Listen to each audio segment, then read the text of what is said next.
Welcome to the Rim Break Rodeo. We hope this video helps. You start by protecting the system, create a restore point and a full backup so you can recover instantly. Next, identify what you can remove.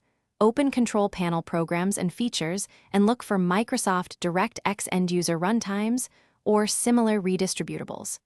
You must note which games or apps depend on DirectX and save their installers.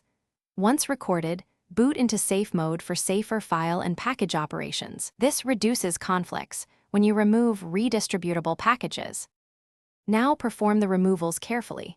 In Programs and Features, uninstall any DirectX end-user runtime entries. If they're missing, use Elevated PowerShell and DISM. First run dism/online/get packages to list packages, then identify DirectX-related package names. To remove a package, use dism/online/remove package/package name but only target redistributables, not core system components. Once done, run sfc/scano and dism/finish by rebooting and testing every app that used DirectX. Confirm rendering and audio behave as expected. If you encounter crashes or missing functionality, immediately use the restore point or run a Windows repair install to revert core DirectX components. Make sure drivers and game redistributables are ready to reinstall.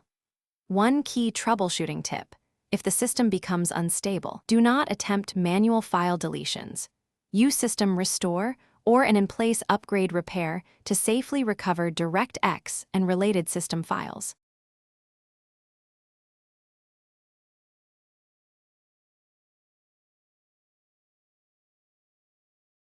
Thanks for watching. Consider subscribing if we helped you.